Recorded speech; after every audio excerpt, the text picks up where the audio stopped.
My name is Barbara Wall, and I'm a member of the philosophy department as well as special assistant to the president for mission effectiveness. I'm the person you get a lot of emails from. I think last week I also sent everyone an email about readings with regard to racism, a whole list of bibliography and resources. Anyway, my interest in, good morning. Hi, Barbara. In the American Indian began back in 1990 when I was director of the Center for Peace and Justice Education and realized that 1992 was looming on the horizon and much would be made of the 500th anniversary of, quote, the discovery of America.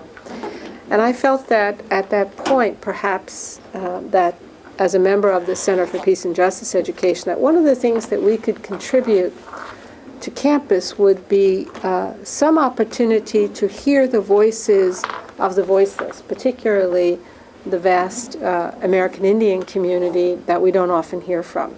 And so we focused our energies for 2 years on developing courses, lecture series, film series, and a conference on the voiceless in the Americas. And it was entirely focused on the voices of the Native American people in this country.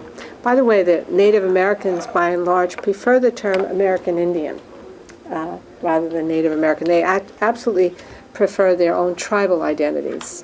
For example, if it were Lakota, Dakota, or rather than Sioux, or Navajo or Hopi, etc. And there are approximately over 500 federally recognized tribes in this country.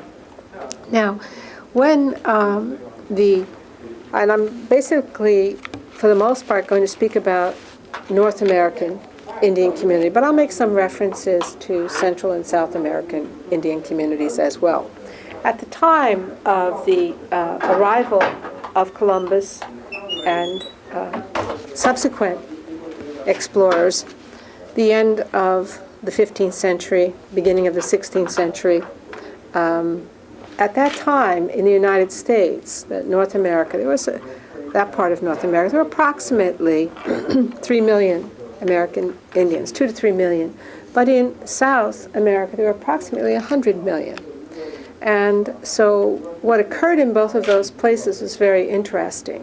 What you have in South America, when Columbus landed in the Caribbean, remember, he was on a trek to find gold and spices, but he found none of that, and he wrote back to his patrons, King Ferdinand and Queen Isabella, who commissioned him to leave, that he did not find them, but he found very docile Indians who would be great servants in Europe. And Isabella particularly wrote back that that is not acceptable. So what began then was an attempt at the same time to bring the American Indian to Europe as a slave, basically, and also at the same time, and by the way, that was not as successful as the slave trade that both Spain and Portugal began with Africa,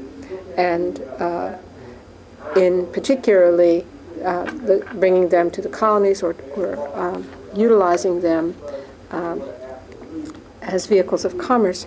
And what happened was, in the academies in Spain, particularly the universities, the arguments that emerged were surrounding the issue of whether or not the African person and the American Indian had the qualities of full humanity.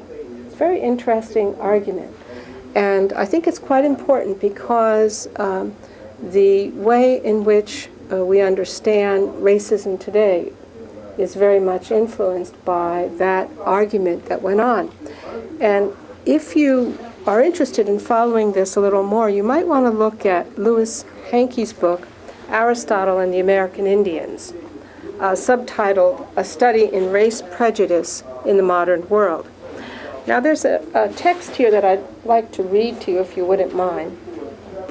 And I had asked for an overhead projector, but I don't see one. But there were several theologians arguing.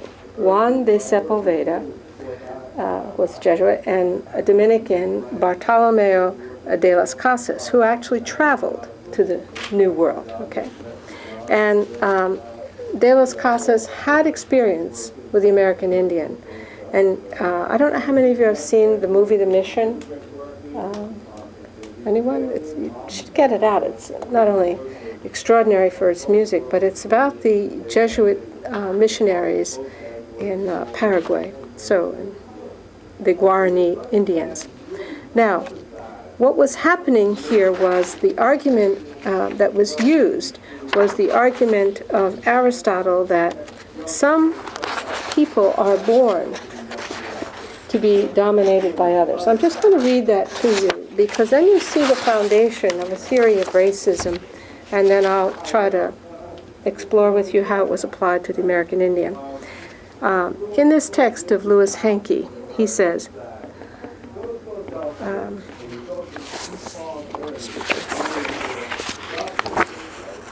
page 17 through 20 here. Later at Valladolid, de las Casas was to be more respectful of Aristotle, who was, after all, the dominant philosopher in the Renaissance times, and whose ideas had prepared the philosophical substratum of Catholicism.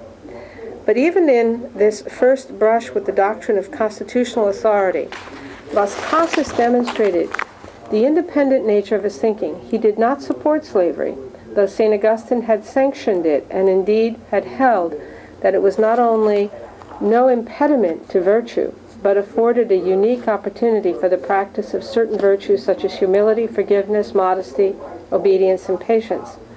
Las Casas, in 1519, at the University of Barcelona, rejected the dominant view towards slavery in the Middle Ages that inequalities and injustices were to be accepted as part of God's program for the regeneration of the human race.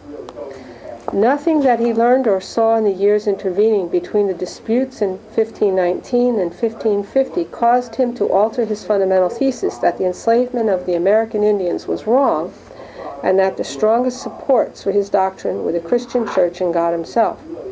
This early Barcelona dispute appears to have had little influence, however, on the course of the battle over Indian character, which continued to agitate Spaniards.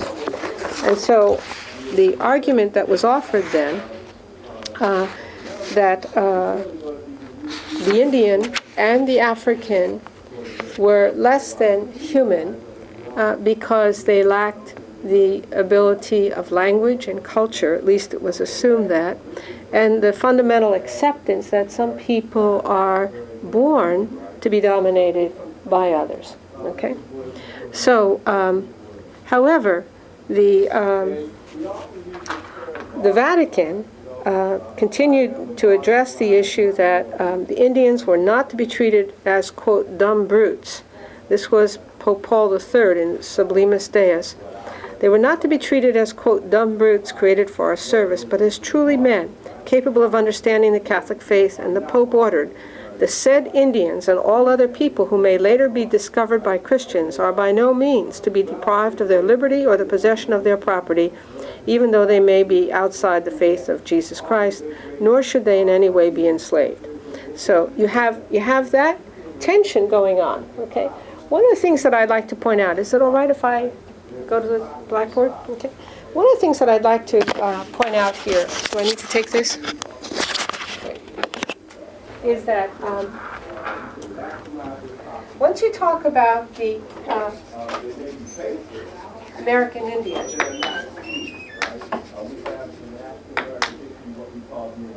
what I've just described to you is the use of an Aristotelian argument to support the position that some are born inferior to others, and hence it is natural to be dominated by superior individuals. Notice, what am I saying there in that comment? Anyone? Well, you have a superior race. Sure. So you have, and you have that essentially is the argument of racism. That some people are inferior to others. Of course, one might ask, who creates this kind of judgment? Okay. But that some are superior to others and hence are afforded less liberty, less authority. In this case, many who wrote about this relationship in the, particularly in the early 90s, liberation theologians from Latin America particularly talked about the ways in which the Indian people were, these would be the Spaniards, and these would be the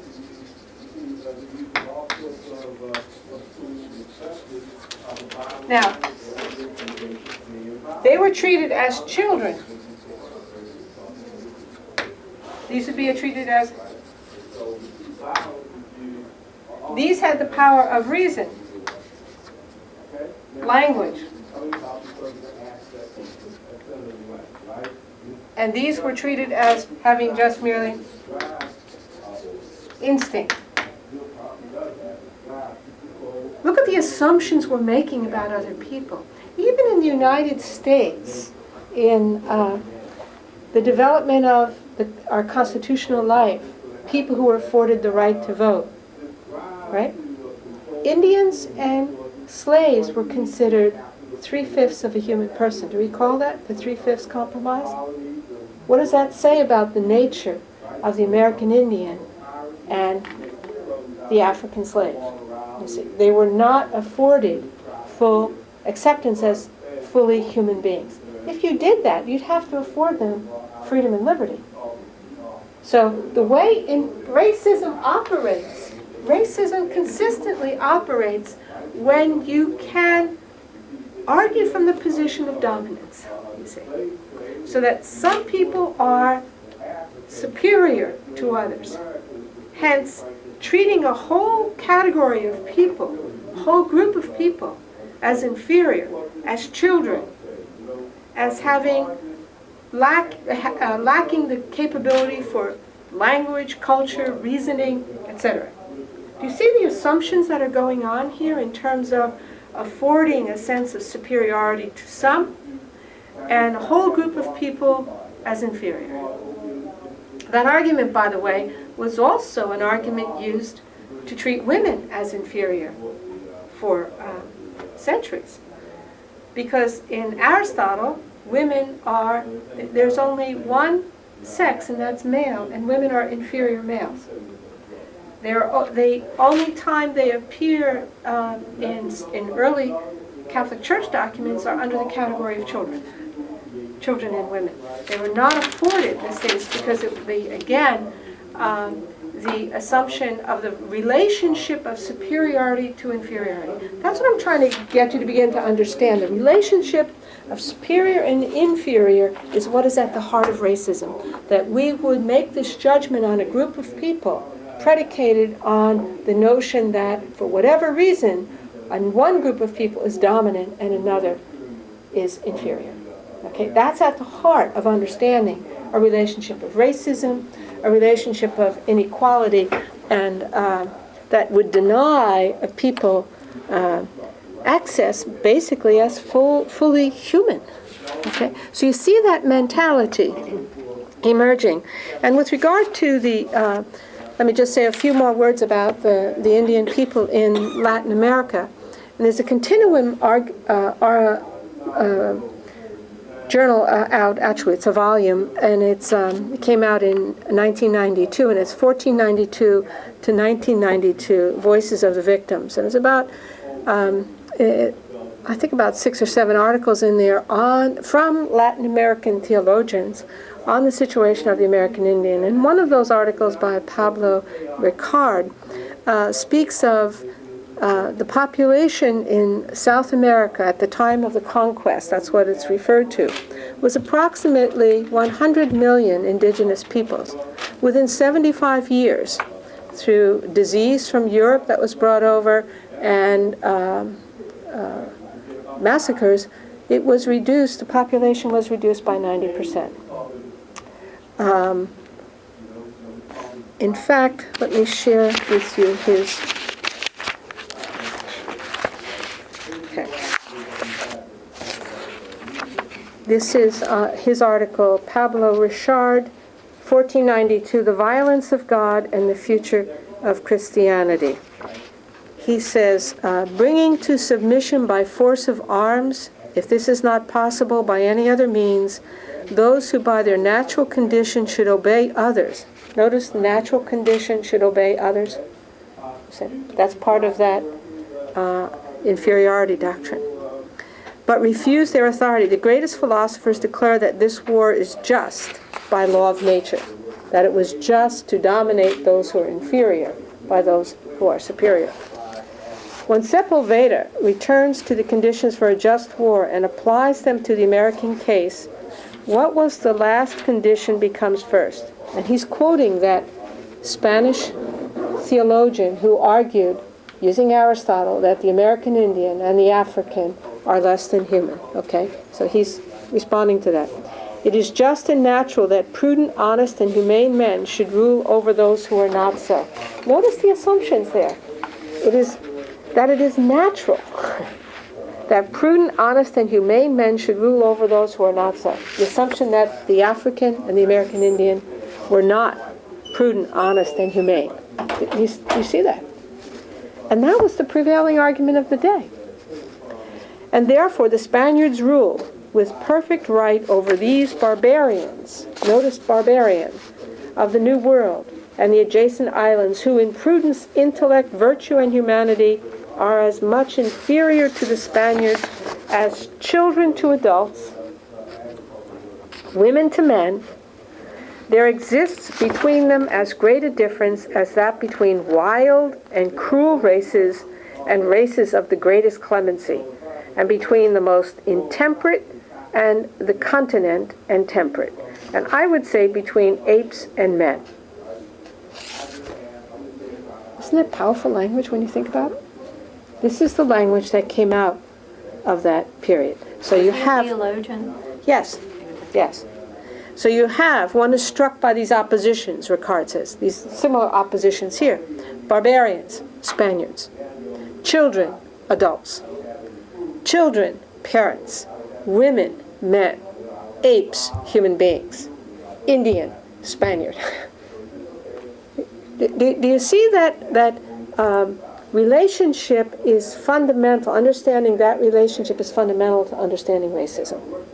And it creates... It really grows out of so many assumptions and presumptions about the other, you see, which is fundamental in our thinking today. When we fear the other, we always make judgments, don't we? That they're not as good as I am for these reasons. I am obviously more humane, more virtuous, yada, yada, yada. Do you see where it goes? So always in a relationship with the other that we fear, we make projections out of our insecurity, perhaps, or whatever, or need to dominate. Such arrogance. Well, it is. It is a relationship of arrogance. You're absolutely right.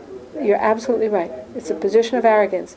And it's afforded validity as being natural. You see. That some people are born to be dominated by others, and some are born to dominate others. Now that's where, if you have a problem with this argument, that's where you have to go and take issue with the argument. Does that make sense?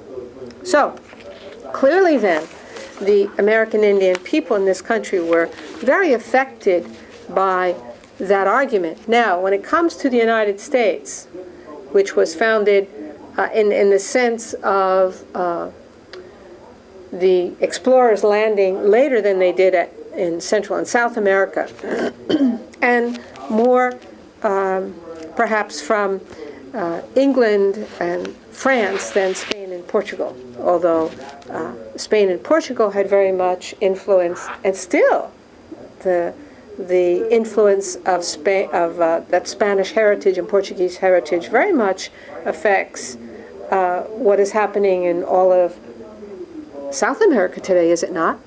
look at in so many countries where you still have that tension between indigenous people, the Indian people wanting political power, and the so-called status quo being frequently aligned with the powers of Europe, etc., correct? Or the oligarchs of countries being those that were instantiated by another country, and so on. So you see that with Evo Morales, you see that with Chavez and so on, right, who claim their indigenous heritage. So that the arguments are still perduring, and the tension over that is still perduring. In the United States, some interesting things happen. I'll talk a little bit more, and then let's just talk about this. In the United States, you had, on the eastern seaboard, many indigenous American Indian communities. You have in New England, you have the Micmac, the Passamaquoddy, and so on. And then you have in New York State and surrounding area, you have the large Iroquois Confederacy, which comprised at the time 5 nations and now is 6 nations. And then you had the Cherokee, the Choctaw, and so on, going down to the south. With the establishment of the United States and the colonies, many of those Indian communities were forced westward, were they not? In those early years, the Great Trail of Tears, where the Cherokees were marched off west of the Mississippi, and most of them were sent to Oklahoma. In fact, the state with the largest American Indian contingent is Oklahoma. That's where, you hear about Osage Avenue in Philadelphia and the Delaware Indians, etc. They were all removed to Oklahoma. Okay. Tioga Street, etc. All of those are names of Indian tribal communities that were once here. So you had in the early years, up to the Civil War, you had the removal of American Indians west so that the land could then be taken over by the settlers. Okay? A whole contingent of American Indian people west of the Mississippi had very little, if any, contact with American settlers prior to the Civil War, so that many of those Indian communities still live on their original tribal lands, such as the Navajo, the Hopi, the Lakota, the Dakota, and Nakota, even though their land, the land that they have has been dramatically diminished, but they're still their original sacred land. And whereas the Indian people of the eastern seaboard, that is not so much the case, although you do have reservations, such as in New York State, as part of the Iroquois Confederacy, and so on. Now, there are just 2 things that I'd like to address here and then open it up for discussion. And one is because it deals with the racism issue. And I'd like to talk about what happened to those people west of the Mississippi. And the second thing is to talk about the cultural genocide that took place, not only the literal genocide, which I'll talk about first, of the American Indian, but then the cultural genocide of the American Indian, and then try to open it up for discussion. Again, the American Indian in the United States. And if you were to read D. Brown's book, Bury My Heart at Wounded Knee, it chronicles the life of American Indian communities west of the Mississippi from the end of the Civil War until 1890, and the Massacre at Wounded Knee. During that, you might say, 40-year period, 35, 40-year period, okay? You had Manifest Destiny, the movement, post-Civil War, the movement west of settlers. The railroad went through. How many of you saw Dances with Wolves with Kevin Costner? Okay. You remember the scene of on the train, first of all, the developing the railroad tracks, et cetera, going through the western part of the country. But just people going by, seeing these buffalo and taking pot shots at the buffalo. Remember that field of all those dead buffalo rotting? Remember that? The buffalo were the lifeblood of the Plains Indians, particularly the Lakota, Dakota, and Nakota, or as many people refer to them as the Sioux, the Blackfeet Indians, the Flathead Indians, etc. These were all Plains Indians that were that lived by the culture of the buffalo, and killing the source of their cultural icon, if you will, the heart of their mythology and their lifeblood, was one way of attacking them as well. So many writers report, particularly people like Vine Deloria, who just died a year or so ago, but was quite a defender of Indian rights, who was a lawyer, taught at the University of Montana, but wrote many books. One now is a classic, God is Red. Okay, and he points out that at the time of this conquest west, the numbers of buffalo were in the millions. They were dramatically reduced by almost 95% within a brief period of time. Not only the wholesale slaughter for the sake of the slaughter, but also excuse me, the use of the hide for European coats, that type of thing. Okay, buffalo hides, buffalo coat. So you have I'm giving you a kind of thumbnail sketch of what we could talk about and read about for years. So you have then that happening.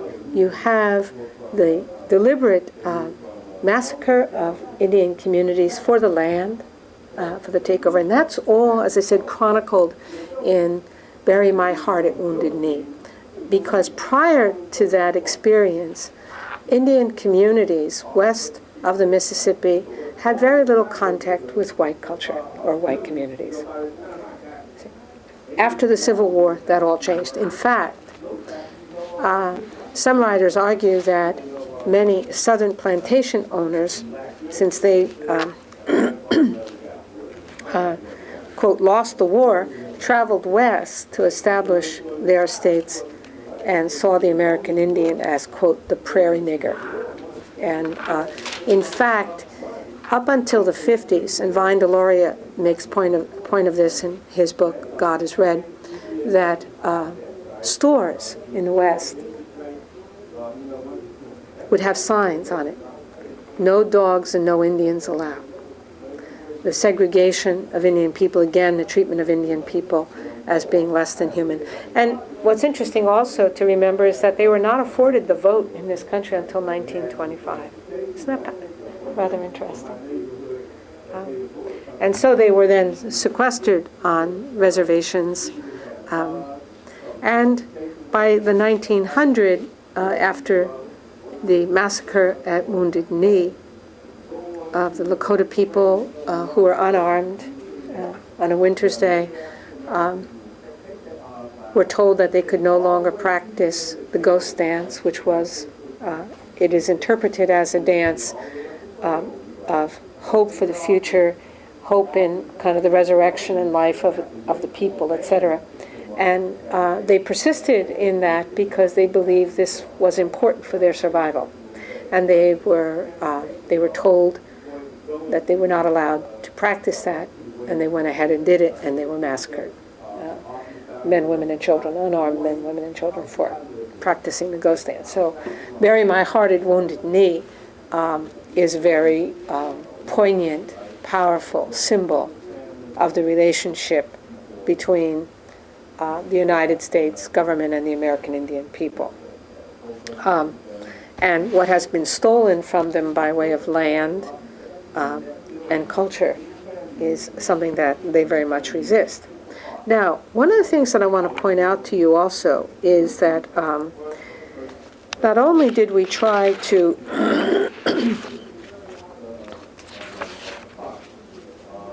take the land of the native peoples, but we also tried to transform the Indian who was on the reservation.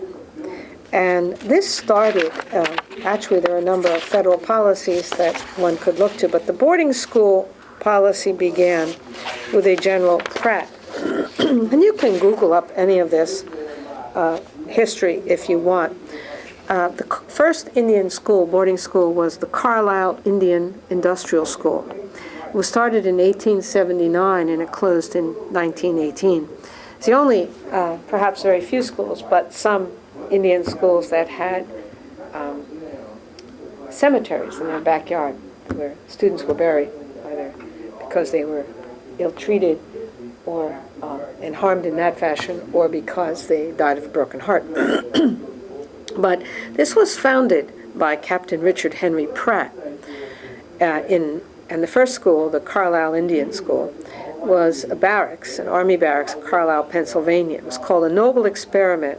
It was a failed attempt to forcibly assimilate Native American children into the culture of the United States. And this is what Pratt had said about starting this school.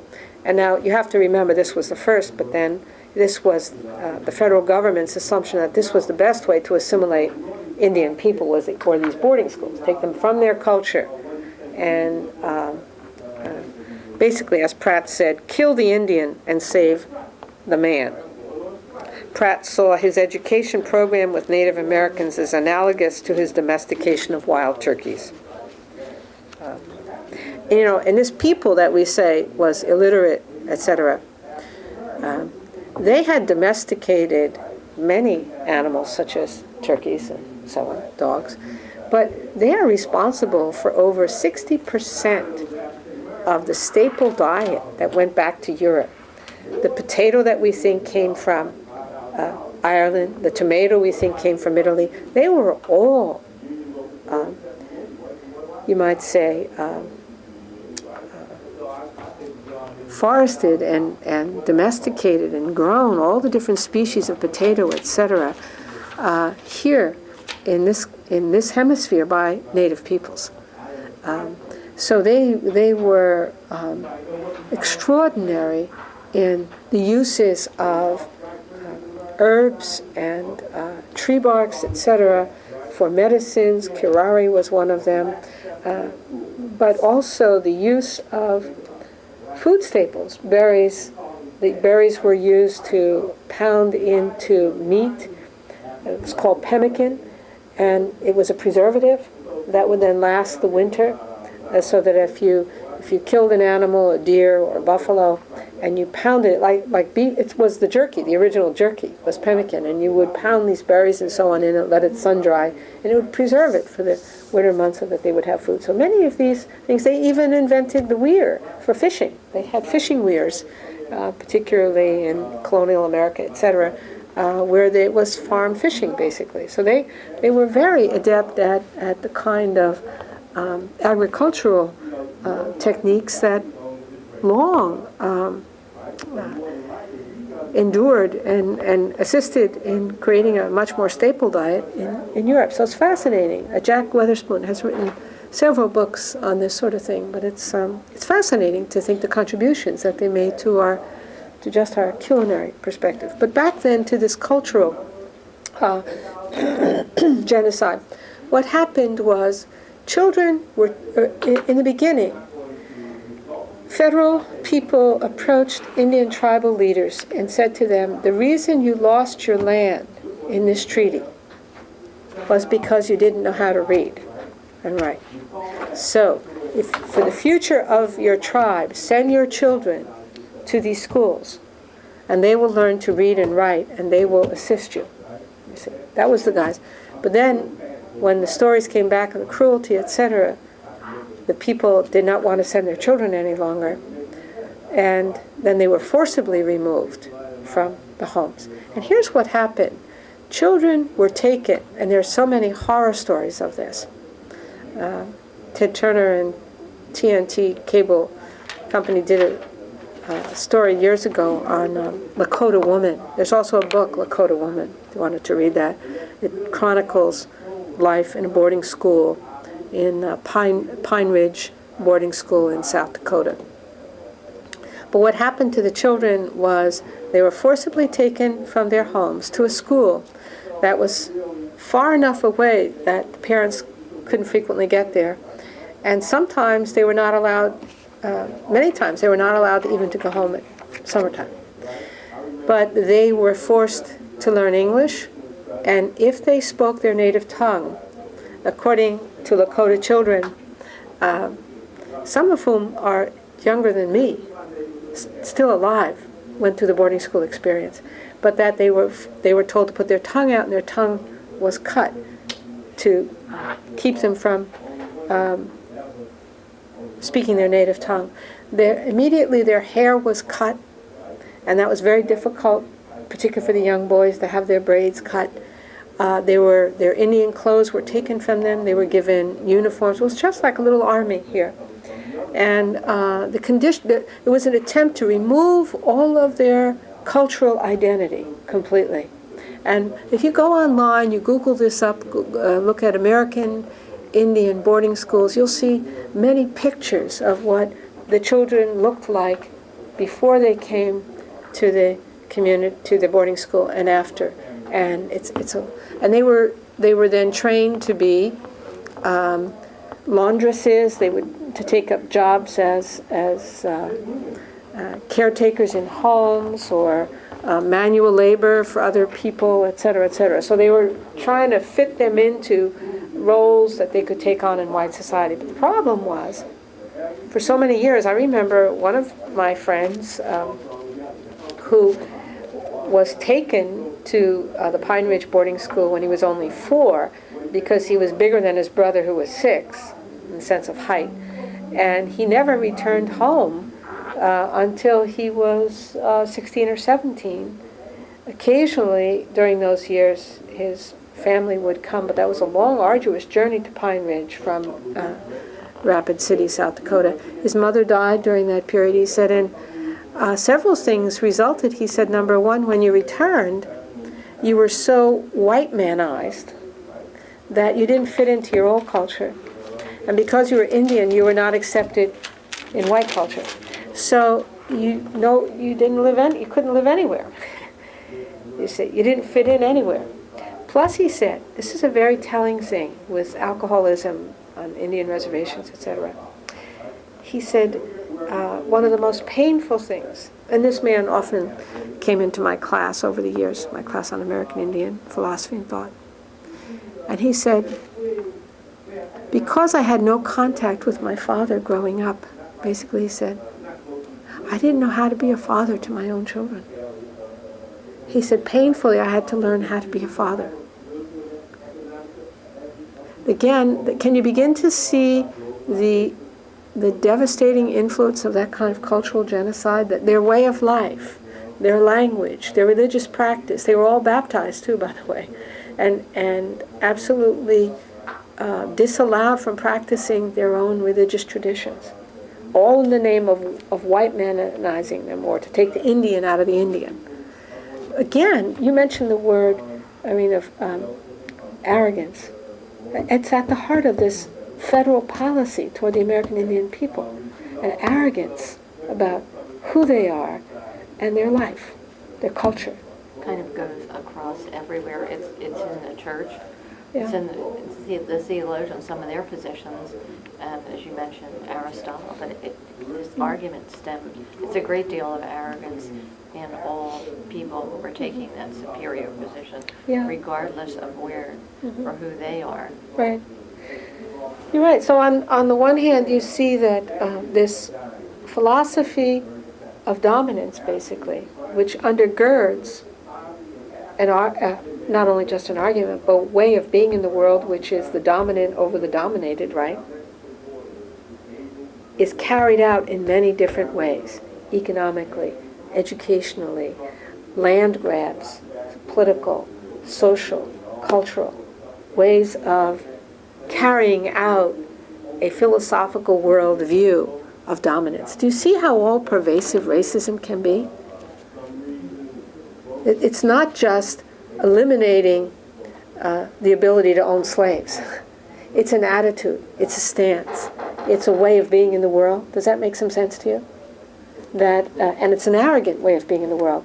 Well, it's interesting, Dr. DeFino, who's right down the hall doing a session, he and I took a group of students in 1996, spring of 96, to Eagle Butte Reservation in South Dakota for spring break.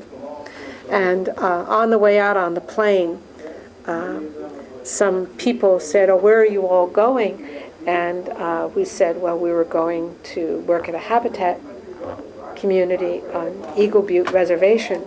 And the people on the plane said, "Oh, you're going to help them." It was we and them.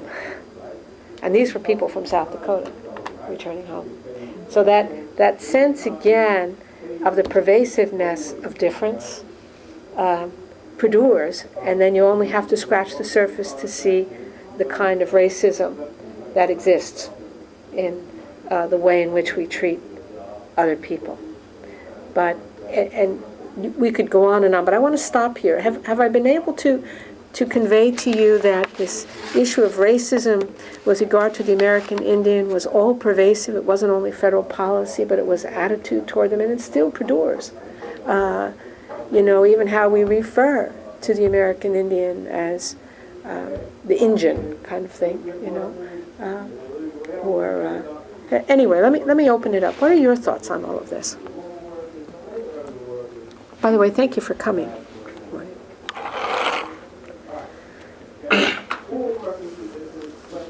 Well, I have a question. Like during these times, like the 1800s, was there anyone that could see like our side of it, like how we see it now, and like stood up for the Indians, the American Indians? In terms of the white like their people? rights, yeah. Yeah. Well, yes, you did have pockets of missionaries often and individuals, but it was very difficult to butt up against federal government. In fact, if you see the movie The Mission, which is about South American 16th century missions, which I encourage you to see, you can see that even there, the Jesuit missionaries who sided with Indian people, what happened there. So there were, yes, some voices, but not dominant voices. They didn't prevail. And, people were greedy for land. They thought it was in just free land in the offing, etc. In fact, even with the emancipation of the slaves on the part of Abraham Lincoln, nothing at all. But see, that was prior to the end of the Civil War, was mentioned really with regard to the dignity of the American Indian. It's a very powerful and profound history. In fact, Senator Bradley, former senator from New Jersey, in a documentary entitled "In the Spirit of Crazy Horse," points out that a Supreme Court decision which declared that, in fact, the Black Hills were stolen from the Indian people, and hence compensation should be made, underscores the fact that the history of our treatment of the American Indian is a huge blot on our history. I would encourage you to see that documentary too. PBS put that out. It's in our library. But "In the Spirit of Crazy Horse."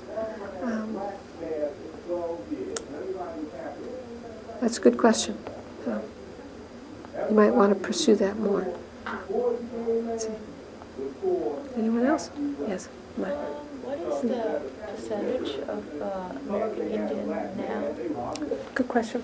And is the racism still serious now? Or?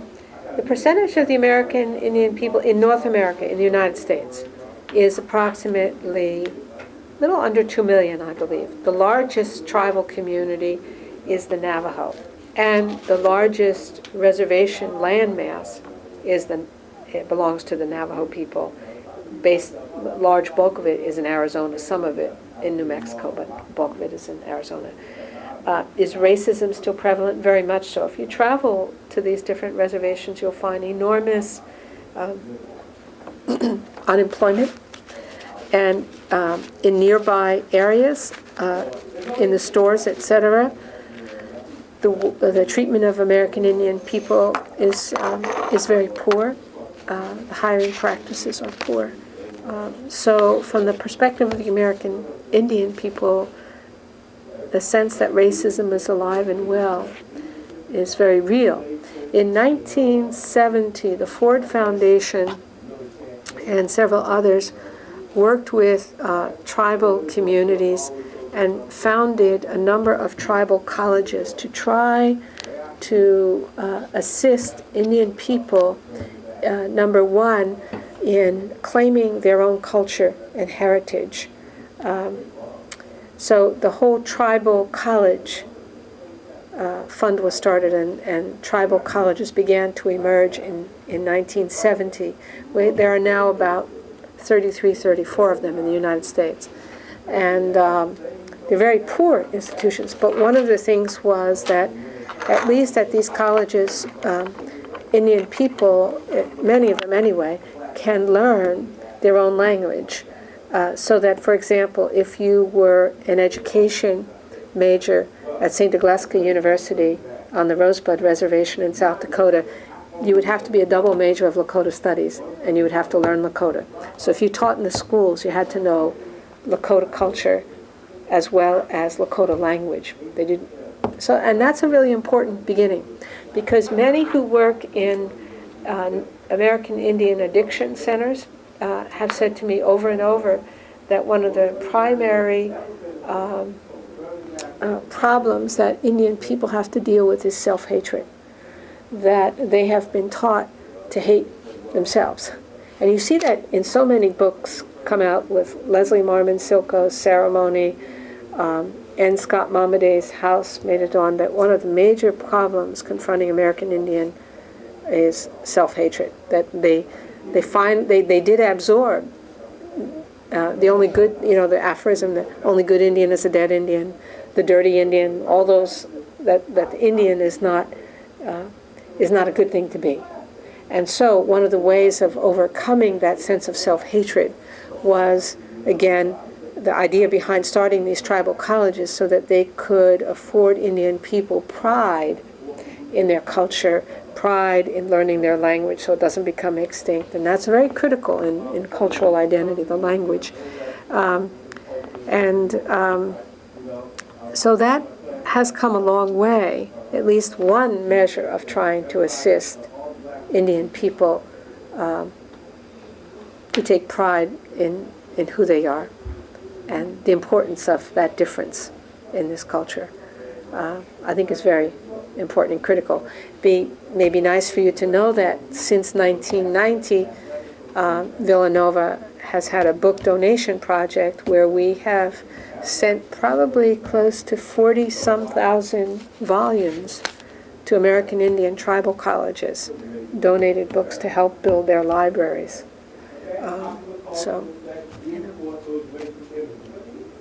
One way of sharing our resources with the community. So that was the first. Did I answer your question? What was the second part of your question? Oh, how many are there? And yes, it's still very, particularly as I said, in west of the Mississippi and Indian communities. And if you go there and you meet, and you talk with all kinds of people and people in the adjacent communities, it's like in the East, if black people move in, they'll devalue our property. If Indian people move in, they'll devalue our property. Same kind of stereotypes in a way that exist in the East. Yes? I just think it's incredible how overshadowed racism towards American Indians is by racism towards African Americans. Mm-hmm. I don't know if it's just me, but even maybe because I live in the East, I have all my life. Mm-hmm. Even in grade school and junior high school and high school, you always, know the story about the African American past and how we were racist towards them, but you don't really learn about this at all. Right. No. And that's why I personally feel it's important for me to talk about it. and to teach it when I can, even though I'm mostly an administrator. And that's why I felt in 1990 that as the director of the Center for Peace and Justice Education, it was imperative, if we were to be a voice in an academic community, that we needed to be the voice of the voiceless. We needed to provide a platform for those voices to be heard. So, anyway. I have a question. You said they're not being hired out west, and then you talked about the tribal colleges. Yeah. But generally, are the Native American Indian peoples, are they being educated enough, like that they'd be able to get jobs if jobs were available to them, if they, had more access to, and people were willing to hire them? I don't have a full answer to that. However, some of the material that I looked at recently was that generally there is about 40-50% unemployment on Indian reservations. Once a casino is established, unemployment's eliminated. That was the quote. Eliminated? Yes. However, in the Navajo Nation, which has, because it's so large, the people are still, for the most part, where their culture began, that the traditional people, and I don't even want to get into tribal government, because that's another whole source of tension in Indian community, the traditional community and the BIA or the United States government form tribal authority, so to speak. Anyway, but the Navajo people have consistently voted down casinos on their reservation because it is not in accord with their spiritual principles, cultural life. So, but you have different takes on that. For example, if you take the Pequot Nation in Connecticut, run that huge casino, they have used that money very industriously. It's a very small community, but they have funded many tribal communities in their cultural experiences. They have a huge gathering in Hartford, but they also was the largest contributor to the American Indian Museum of the Smithsonian, etc. They've built hospitals and so on. So they have made a consistent effort to try to share that wealth with other Indian communities, which is quite admirable, I think. So, Foxwoods, that's the name of it, right? But this is a period of our history that there's so much you could learn from. It's extraordinary. I'm not a wannabe Indian, but I have come to appreciate the culture, and I think we can learn so much from the American Indian people. The Navajo have a saying, that walk on Mother Earth as though every step you take is a prayer. Now think about that when you walk on the land, how special that is to Indian people. But also the claim that when you make any decisions, think ahead 7 generations and how what you're doing today is going to affect the 7th generation. Think about that before you actually do it. We could learn a lot from those kinds of things, couldn't we? So, instead of we live so often for the immediacy. The rate at which we're destroying animal species and plant species, 2/3 of our medicine come from plants. According to Peter Raven, the director of the Missouri Botanical Gardens, recipient of the Mendel Medal here. Has this been helpful to you at all? Does it, give you a thirst to want to know more in your other classes, maybe to do research, and maybe in your sociology class to do something about research on American Indians? Because we need to know more. We really, really, really need to know so much more. Just wondering if I could ask one more question about education. What are the percentages, or are they widely educated, the Native, in the West? Where it seems Widely educated, do you mean grade school, high school? Yeah, what levels of education are the young people attaining? Do they mostly get high school education and just a percentage go to college, or? I don't have the figures on that fully anymore. But when you think about the whole United States, only 25% have college degrees in the United States. You go to Norfolk, Virginia, and what is it, 60% don't graduate from high school? So, I mean, comparatively, I don't know. However, I would say in terms of some of the boarding schools, which have been changed and They transformed. still exist? Not anymore, but there are boarding schools that are now being utilized. For example, on the Navajo Reservation, St. Michael's Boarding School was started actually by Mother Catherine Drexel, who was Philadelphian, wealthy woman. Her community, many years ago, very prophetically started a community of religious women solely to educate the African and the American Indian. And so they went to these went to these schools and taught, and also in the South. I guess they started Xavier University in New Orleans, which is a black college, and so on. But the school there now is a Catholic school, and there's the BIA school, which Navajos don't want to send their children to. They prefer to send them to St. Michael's for the education.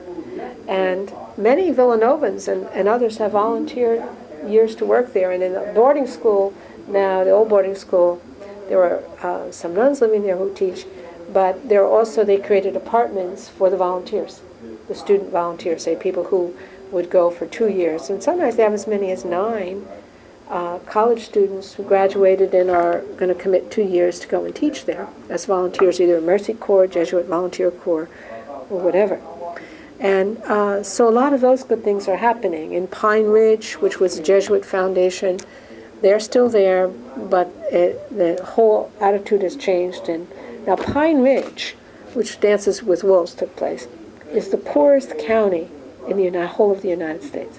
The poverty is the worst anywhere in Sullivan County, Pine Ridge Reservation. So it's poverty, it's illness. Indian people suffer a great deal from diabetes and poor nutrition, etc. It is a very serious problem, very serious problem. So there have been improvements and steps made, but still a long way to go, I think. So they need people like you to go and continue the work in the system. They're very proud people, wonderful people. And